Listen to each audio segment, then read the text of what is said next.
you always known that you're on a soul path? And have you wondered how to gain real insight into the steps along your own unique journey?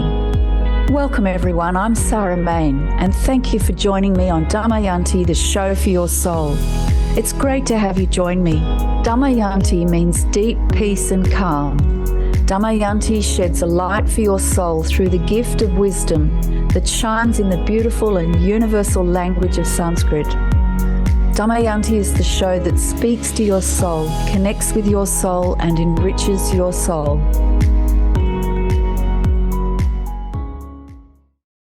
Welcome everyone. Welcome along to Damayanti, the show for your soul with me, Sarah Main. It's wonderful to have you here. So big welcome to everyone.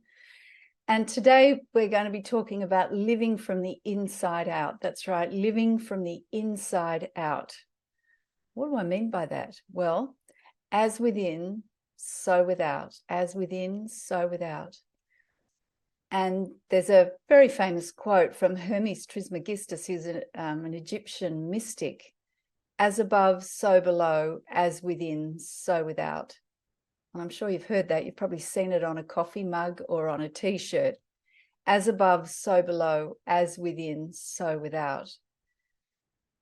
And living from the inside out, story about this from my own experience. Many years ago, I was rather overworked. A lot of it self-inflicted.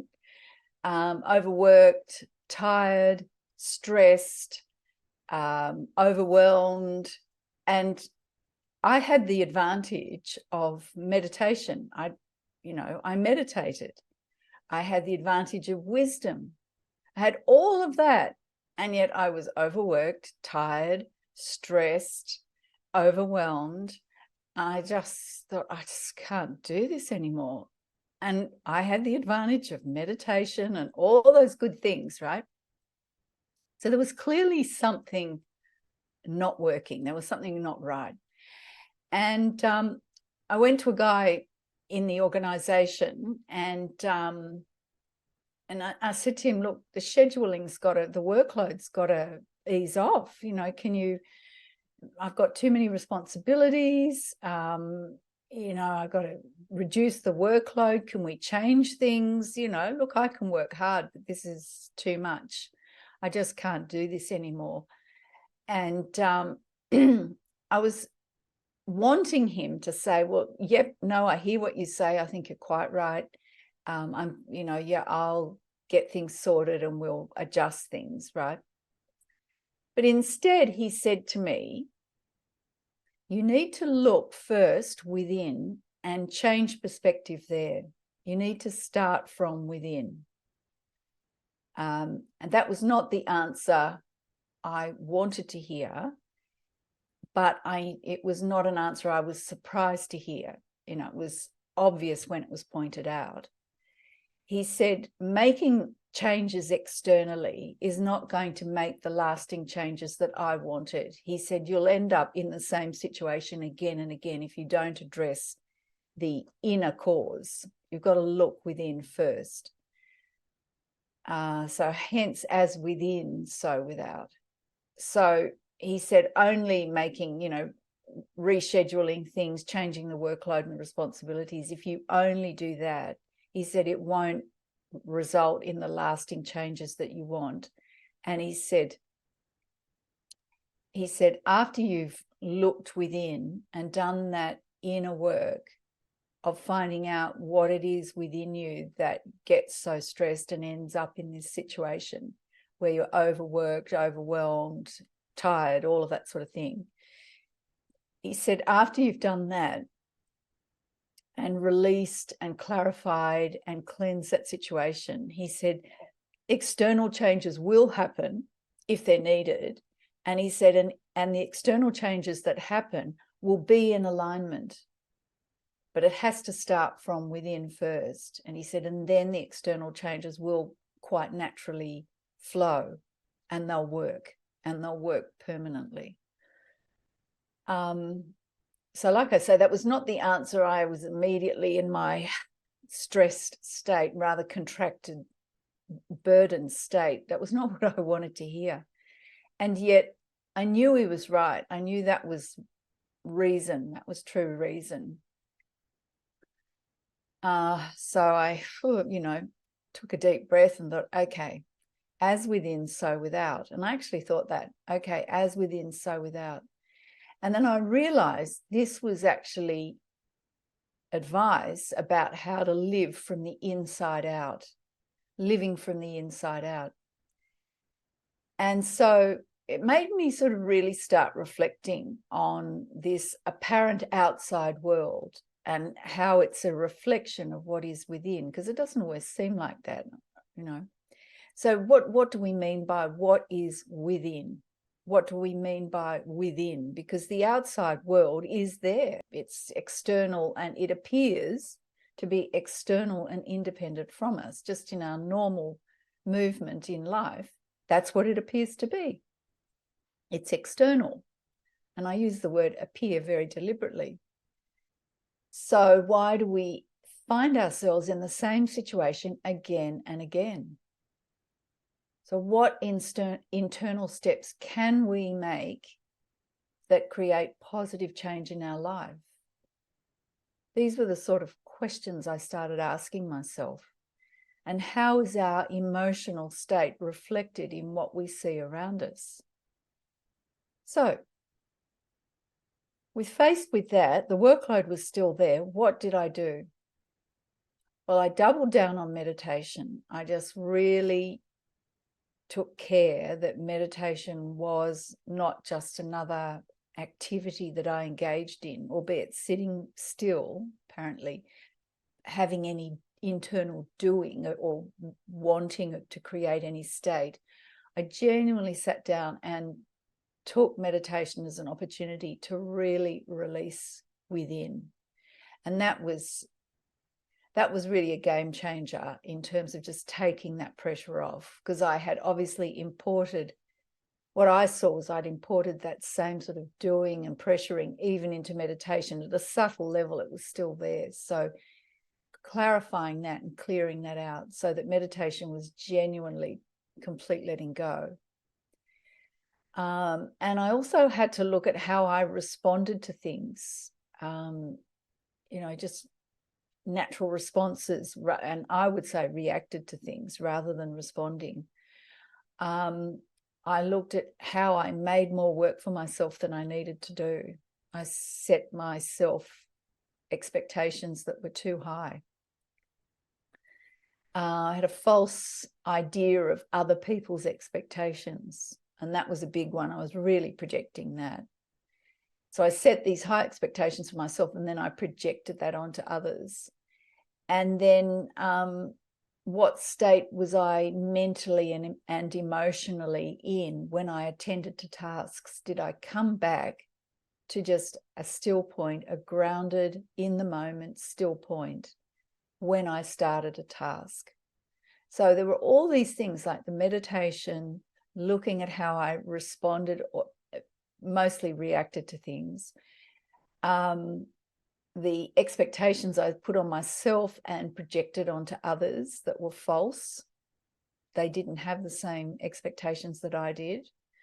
And also what state I was in mentally and emotionally when I attended to tasks. So did I come into the present moment and just release everything and start from a point of openness in the present moment, in the now? So that alone was incredibly impactful and taught me about really living from the inside out. And also when I was walking around, particularly at work, I just, I slowed down, with this sort of feeling that I had to get somewhere because I had a lot to do. I just let that idea go, and I was just walking, and I just walk just a little slower and more intentionally and mindfully. And that in and of itself was incredible. And then this led me to make really positive steps to stay in the present moment, to be calm and inwardly still, just to keep releasing, and especially to respond and not react. That sort of instantaneous reaction, reactive process, if you've got that sort of nature, which I can tend to, just learning to be still and then just respond, wait a moment and then respond. Took some practice, I have to say, took some inner work. And I'll just reiterate, I had the advantage of meditation from a young age. I had the wisdom, I had Sanskrit, I had all the box of tricks. But to actually apply it in this situation, it's not that I didn't apply it before, but this was now requiring me to go deeper, to really double down. And the thing is, it worked. I didn't ask for any changes in anything. No changes were necessary that I really initiated. I just didn't feel the need. I had the capacity. It was all completely fine. And any changes that happened over time were organic. They were natural. It was great. And it really worked. I just had greater energy. Like I say, I had capacity. Like I felt I could take on more. I didn't. I was more conscious not to take on more work, which was part of my inclination in that other state. I was happier. I wasn't so stressed. I wasn't stressed. I didn't feel stressed anyway. I worked smarter, not harder. Like I'd heard that phrase, work smarter, not harder. And I didn't really know what that meant. And I started to really discover how to do that better in my situation. And like I say, the outward changes were organic, they were natural. And it changed my approach, and I learned to work from the inside out. It did lead me to the whole thing of putting post-it notes around to support my memory and stay present and calm. So I needed energetic reminders. And that's why I created the Damayanti store with energetic reminders like this necklace. This one says Abhyasa. Like, it's really vital to have that memory support, because otherwise you do slip back. And I was doing anything I could just to support my memory, because that became the issue. I was like building up inner muscles so I didn't slip back. It wasn't a once a day moment of memory. I wanted to remember all the time.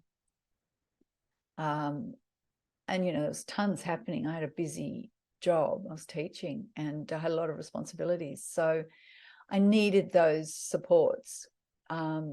So that's how I ended up with the post-it notes and the messages written everywhere. Just remember, and I just take a deep breath and let go, remember, come back into the present moment.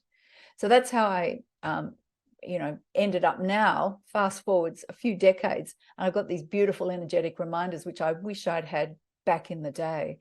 And I've got an exciting thing happening at the moment. I've actually got a 40% off promotion going at the moment on my store for listeners at damayanti.store. So if you're listening to this and you want a beautiful energetic reminder, go to my store now, damayanti.store, and use the promo code podcast, PODCAST, one word, podcast 40, and you can get yourself some beautiful energetic reminders, because they're very, very powerful.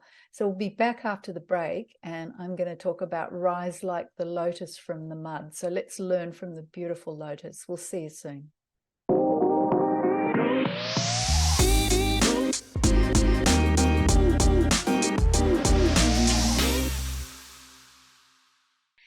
And in the first half, I was giving my story about learning to live from the inside out. Took some work, but it changed my perspective. So I was very grateful to the guy who told me to, before he made any changes to scheduling and everything at work, to look, he said, look from the inside first, and then that will get you in the right place, so that any changes that do happen naturally and in alignment and are organic and achieve what you want. Otherwise, you'll just recreate the same circumstances if we just adjust the outside situation. As within, so without. So that was a game changer for me. And like I was saying before the break, it led me to needing energetic reminders to stay present, to respond, not react. And just before I head into the rise like the lotus from the mud, just to let you know, we've got a 40% off the store for listeners at Damayanti, the show for your soul. So go to my website, damayanti.store, and use the promo code podcast40 for a 40% off these beautiful energetic reminders in the store. So podcast40 is the promo code. So as above, so below, as within, so without. That's Hermes Trismegistus, the great mystic. So let's go deeper into as within, so without. So what if someone said something to us that could be taken as hurtful? All right. But we were able to just laugh it off. We don't take offense.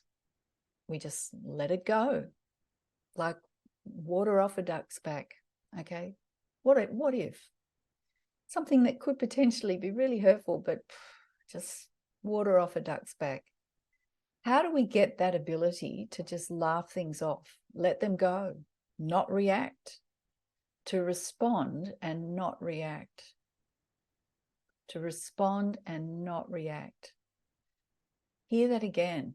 How do we get that ability to laugh things off, let them go? Whew. They just blow through like wind going in and out of a window, and not react, to respond and not react. So let's look at Padma. Padma is a Sanskrit word, and it means a lotus. Padma, a lotus. Now, the spiritual meaning of a lotus is that it rises out of the dross and the muddy water, the dark muddy water, and it rises whole, untouched, and remains pristine and pure. Its beauty's shining freely, regardless of where it's come. So remember, this beautiful lotus, and it's risen out of all that mud and dark water, and it's pristine, it's pure, clean, beautiful. How do we attain this? Think about laughing things off, letting them slide off. So the mud and the water just slides off the petals and the leaves of this lotus. Okay, and there it is. And there's a beautiful sort of hand gesture, I think, in Indian dancing, that it comes like that and sort of ends up like that, if you can see my hands. So how do we attain this? How do we rise out of a world of hurt and resentment and unpleasantness and confusion? So let's learn from the lotus. So you need somewhere or something to resort to that is true and pure and strong and reliable and resilient. That's where you need to be anchored. All right. Now, in ourselves, there's a lower self, and our lower self is reactive, defensive, and feels vulnerable. We all know that when we're in that low vibration energy, our lower self is usually the one that's apparently at the forefront, and it's reactive and defensive and feels vulnerable and gets hurt and feels sorry for itself, all those low vibration things. And then there's the higher self. And our higher self is invulnerable. When we raise our vibration, we raise our energy, our higher self is invulnerable and therefore doesn't need to defend itself. It's naturally strong and resilient. It's also compassionate of others and our own weaknesses and foibles and insecurities and limited horizons. You know, when we're just strong and we could say we feel on top of things, we feel invulnerable. We don't need to defend ourselves. We don't need to give excuses for ourselves or explain ourselves away. And we're also compassionate of others who do have these weaknesses and seem to be caught up in them. The people that say the hurtful things, you're not personally hurt because you don't take them on. They just slide off like the lotus, right? So, but you can see their weaknesses in them, and you can be compassionate that they feel the need to have to externalize that into that sort of hurtful behavior. You can be compassionate and understanding of where they're coming from, and you don't need to be personally affected by it. So how do we get to that place, right? The Buddha said, the lotus flower blooms most beautifully from the deepest and thickest mud. Just get that image. The lotus flower blooms most beautifully from the deepest and thickest mud. So we can be grateful for the mud, right? The mud of challenges that we face. We can be grateful for that. It's an opportunity to grow. It's an opportunity to connect, stay connected with our higher self. Because we don't want to be weak and limited and vulnerable. We want to be invulnerable. That's our natural state. So we can be grateful for that mud. The world will throw mud at us in the form of challenges, things which are unpleasant, undesirable. All right, that's going to happen. But we can be open to whatever comes. Think of the window that's open and the breeze just blowing through freely with no obstruction. We can welcome it. We can release any resistance.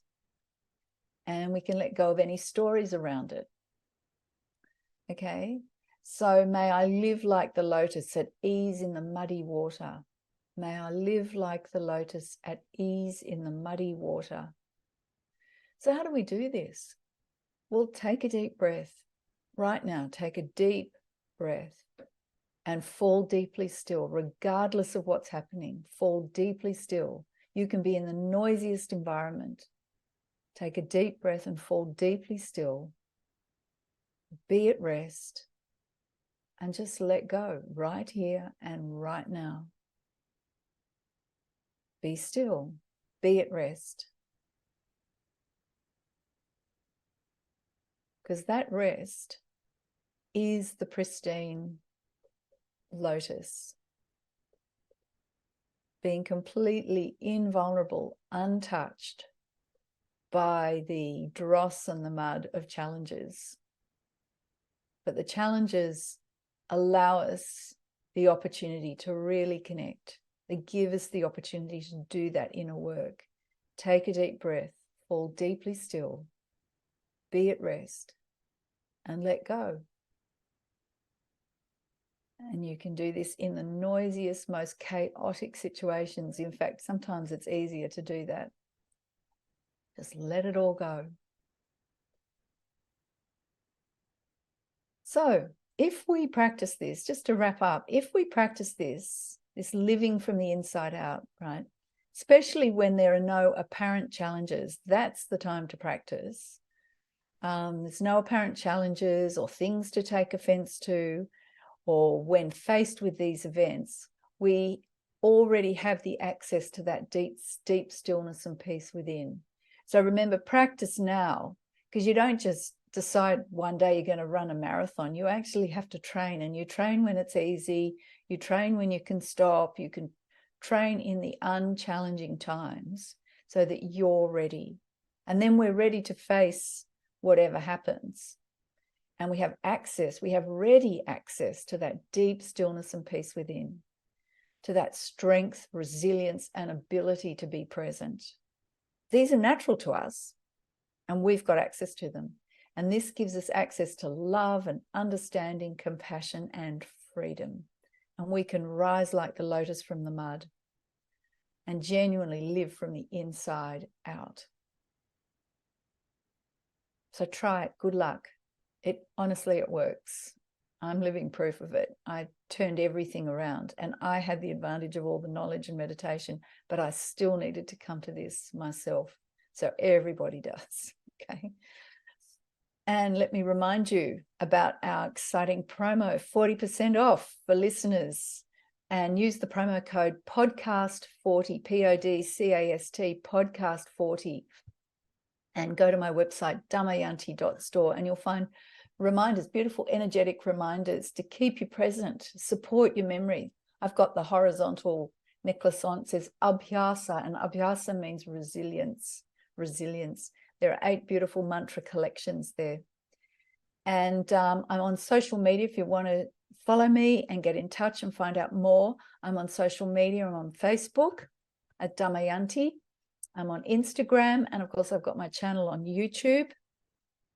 And there's also a new Facebook group, which is Self-Discovery for Women, Connection, Purpose and Vision. Self-Discovery for Women, Connection, Purpose and Vision. So hop along.